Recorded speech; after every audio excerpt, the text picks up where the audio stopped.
Құрметті әріптестер, бүгінгі коучинг сабағының тақырыбы тиімді әдіс тәсілді сапалы сабақ секілді болғандықтан мұғалімдерге оқыту мен оқудағы тиімді әдіс тәсілдердің маңыздылығын түсіндіру және оларды сабақта қалай қолданамыз, қалай қолдану арқылы сапалы білім береміз.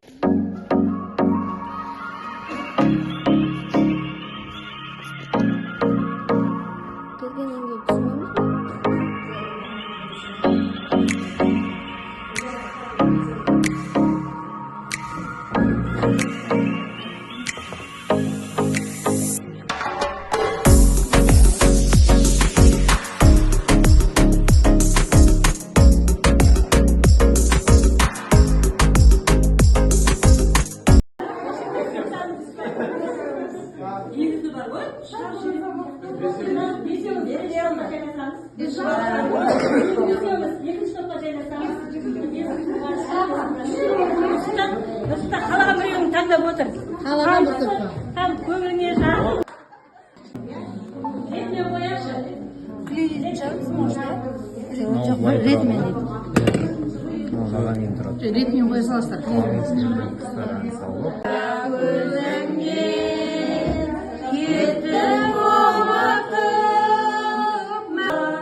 Содан жашағым, ләззат алақым, шабынбас күйлі, қостар ән салып, тұрмын оларды.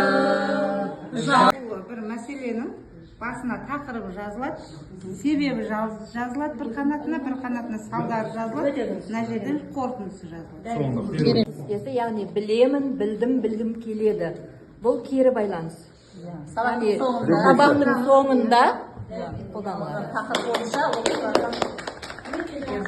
осының нәтижесі қандай? Нәтижеге қандай нәтижеге қол жеткізуге болады? Мысалы, бір әдісті қолданасыз сабақта міндетті түрде. Тауып алдында өзіне бір мақсат қояды. Сол мақсатқа жету, қаншалықты жетсе, сол сабақ деп ойлаймын. Оқушылар әйтеуір сол сабақта қандай да бір нәтиже алса сол сабақтан, әрине сол сабақта мұғалім барын салып, қазіргі мына заман талабына сай әдіс тәсілдерді қолдана отырып, сабақтың соңында бір нәтиже алса, сол сапалы сабақ деп ойлаймын. Керемет. Бірінші психологиядан дайындықтан бастаймыз. Балдарды белсенді сабаққа деген ынталарын арттырып аламыз.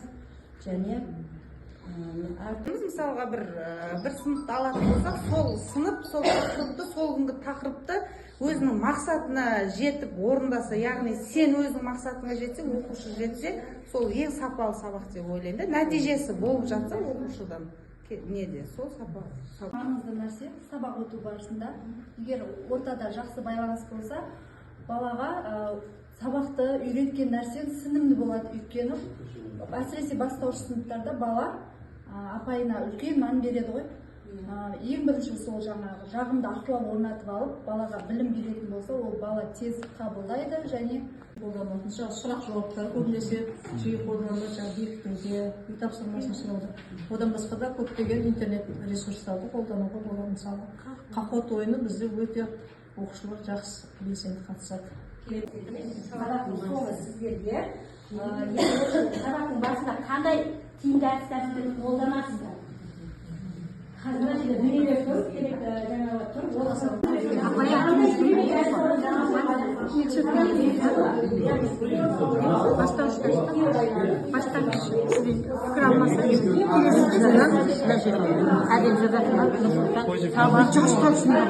Мен сондай болып тұр. Қалай жазамыз? Онда бүйтіп мынандаймен тірекпен берін былай. Негізгі бөлім. Не істей алады? Минутын жасасын.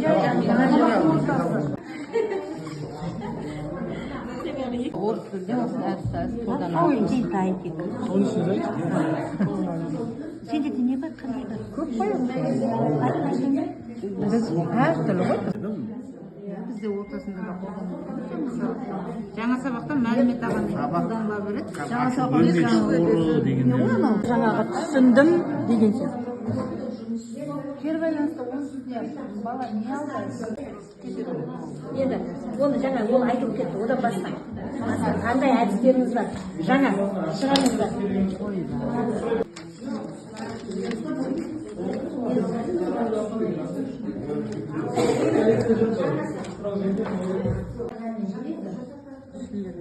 Ал енді айтыңыз, қандай өздерінің бір информатикаларының бір не бар? Дейсіз ба?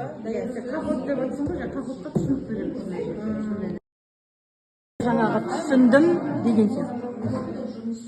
Кері байланысты оның үстіне бала не алды? Бізге ұйымдастыру кезеңінде не істейміз? Балаларды бірінші сәлемдесеміз, оқушыларды түгелдеп аламыз, одан кейін жағымды ахуал қалыптастырамыз, түрлі әдіс тәсілдермен жағымды ахуал қалыптастыруға болады. Сол шаттық шеңберін орнатуға балалармен күнделікті жасаймыз ғой өзімізден. Мына жерде солнечный зайчик деп қойды, тағы не? Шаттық шеңбер, жақсы тілектер айтып, жаңа бір-бірінен сөйтіп сабақ бастау, одан кейін түстер арқылы топқа бөлу, топқа бөліп болған соң үй тапсырмасын пысықтайды екенбіз, үй тапсырмасын түрлі әдістермен сұрауға болады. Не деймін мына жерде рулетка тағы миға шабу әдісі, сұрақ жауап әдісі, сөйтіп жаңа тақырыпты ары қарай ашады екенбіз. Қандай әдіс тәсілді мына жерде түсінбей жатырмын, оқып жүрмін. Айтып көмектесесіздер, қандай әдіс тәсілін аштыңыздар. Сол яғни жаңа сабақ 6 минут пен 23 минуттың аралығында біз жаңа сабақ туралы кішкене түсіндірме беріп өтеміз. Оның арасында жаңа бейне жазба көрсетіп өтуге де болады. Көру арқылы да оқушы өзіне жақсы қабылдайды деп ойлаймын. Одан кейін біз қос жазба күнделік деп аталатын әдісті пайдаландық бұл жерде. Мысалға бүгінгі өтілген сабағымыз зат есім болатын болса, дәйек сөз ретінде зат есімді және түсіндірме ретінде зат есім дегеніміз не? Мысалға кім, не деген сұрақтарға жауап береді деген сияқты. Ары қарай оған және қосымша мысал келтіреді. Мысалға кім, адам деген сияқты, не, гүл, тақта деген сияқты. Одан кейінгі жаңа сабақта қолданылатын әдіс тапсырмыз, яғни ойлан тап деп ойлан тап әдісін қолдандық. Бұл жерде кім дегенде мысалға кім мұғалім болуы мүмкін, ұшқыш болуы мүмкін, оқушы болуы мүмкін, және не деген сұрақтарға жауап беретін, су, тау, кітап деген сияқты. Кім деген сөз, мысалы, кім деген сұрақ қой енді. Ол кім деген не де, мысалы, сеғарапай кім деген не ол? Мысалы, қандай зат, қызмет атқарады деген сияқты. Ол, мысалы, бала, жануар заттарды айтады, оқушы, соны біліп адамға тән деген сұраққа не айтамыз. Одан кейін не деген сұраққа жауап беру үшін, мысалы, баланың барлығы біліп кету үшін әр балаға жеке топта ол не деген сұрақ, кітап, жансыз заттар, гүл, тау, жалпы әлемде қоршаған ортада тұрған нәрселердің бәрін жаңағы не заты. Және біз кімдер деп алдық тағы да. Кімдер? Көпше түрде. Шахтерлер, жаңағы адамдар, экологтар, дәрігерлер деген сияқты. Және нелер? Зат есімнен шықты ғой бәрі. Нелер деп. Бұл жерде көпше түрде. Бұл жерде де жаңағы көпше түрде айтылатын нәрселерді қойдық. Құстар, жануарлар, үйлер, жұптастыр. Бұны жұппен орындайтын. жұптастыр немесе сәйкестендіру деп те аталады. Сол сабақта жаңағы былайша айтқанда бала бір нәрсені алып кету керек біздің ойымызша. Бір сөз болса да ол жерде сол сабақтың жаңағы тақырыпты толық 100% меңгеріп кетеді деп айта алмаймыз. Бірақ бір ғана не болса да мәлімет алып кету керек. Біз төртке бөлдік, осы төртке бөлгеннің өзінде мысалы көпше түрде алдық, жекеше түрде алдық. Бірақ осы көпше түр мен жекеше түрде төрт нені ажыратып алып кетіп жатыр. Ең бірінші ғана ғой бізді бізде үшінші кезеңі бұл балаларға ең қызықты кезең. Мұғалім үшін де ең қызықты деп ойлаймын. Өйткені сабақ бойында балаларға не бере алдым, енді балалардан не аламын деген сияқты. Бізде кері байланысқа асық әдісін алдық. Ұлттық құндылықтарға сәйкестендіріп асық әдісін алдық. Бұл асық әдісі балалардың отырған орындықтарында асықтар таратылады сабақтың барысында. сол асықтарда өтілген жаңа тақырыпқа байланысты дәйек сөздер беріледі. Бала осы кері байланыс кезінде жаңа асықтардағы тақырыптық сөздерді жасырын мәлімет деген жаңағы категорияларды видео, фото арқылы тақырыпты қаншалықты түсінді, сол асықтар арқылы кері байланыс береді. Яғни тапсырмалар болады. Асықта мысалы сұрақтар, суреттер деген сияқты. Енді видео сала алмайсың. Осы арқылы кері байланыс ала отырып, бағалауды да осы асық әдісіне байланыстырып жібердік біз. Асық арқылы бағалау. Бұл асықтарды бала өз қоржынына алып кетеді, яғни ұпай ретінде да. Мысалы, кейін бұл келесі сабақтарда да осы асықтар арқылы мысалға байланыстырып жіберуге болады, сабақтастырып. Яғни апта соңында сенде қанша асық болды деген сияқты балаларда қызығушылық оятады ең бірінші. Яғни сол мақсатта. Екінші жаңағы бағалау әдісі, бұл жаңа асық әдісі өзін-өзі бағалайды оқушы. Топтық бағалау болады, және бірін-бірін жаңа қасындағы оқушы арқылы бір-біріне асық беріп, жаңағыдай бағалауға да болады.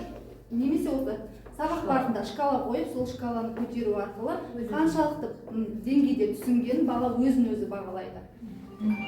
Енді үй тапсырмасы біз жаратылыстану пәні ретінде мысалға тәтті тағамның пайдасы және зияны. Яғни тәттіні береміз, іздену балада зерттеу ретінде береміз тәттінің зияны мен пайдасын. Және сен мысалға өзің не істер едің, тәттіні қаншалықты тұтынар едің деген сияқты, өзің қалай іс-әрекет жасар едің деген балаға үй тапсырма беріп жібереміз. Зерттеу сабағы болып кетеді. Келесі сабақта байланыстырып өзі мағлұмат береді. Керемет. Рахмет қолдау. Брифинг әдісі бойынша мен кішкене мәлімет беріп кетсем, осы бойынша кейінгі жұмысымызды осы бойынша жасасақ, құрметті әріптестер, бұл жерде 23 минутта беруіміз керек екен. Осы жерде бар беретін дүниелеріңізді, бар беретін білімдеріңізді, бар беретін жұмыстарыңызды осы жерде берейік, құрметті әріптестер. Сонда енді мына алыптар арасында да қазір кері әсері болып жатыр ғой,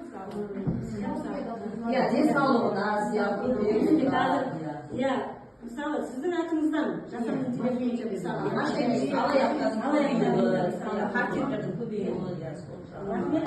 өзімізде көп пайдаланамыз, мұғалімдерде тез қымыжларымызды шығарамыз деген сияқты, презентацияны тез жасаймыз, сұрақтарымызға тез табамыз.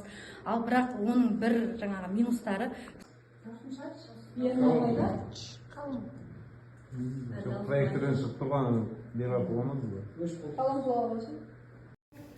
Дәл осы белсенділік оқушыларда болса, мен өзім ойлаймын, білім таба деген асқанбай. Керемет әдіс тәсілдермен, сұрақ жауабымен көріп, керемет сердечканы басыңыз астында. Тамаша өтті деп жазамыз. Комментарий жазсаңызшы. Еріктеріңіз. Дұрыс қой сен. Жазбайын да сен өтеріңіз.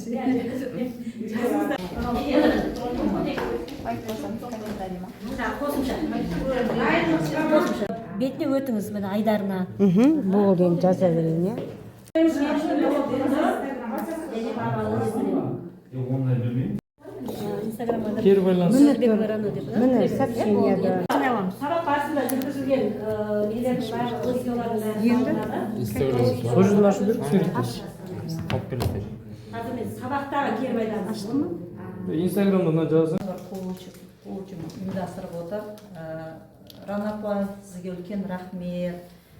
Болашақта мына тамаша бір коучинг үшін рахмет. Болашақта сізге толағай табыс тілеймін. Одан да бұл жұмысыңызды ары қарай жандандыра беріңіз, дамыта беріңіз. Бізге осы әдемі соңғы әдіс тәсілдерді үйрете беріңіз, шаршамаңыз. Сізге мықты денсаулық тілеймін. Жұмысыңызда шығармашылық табыс.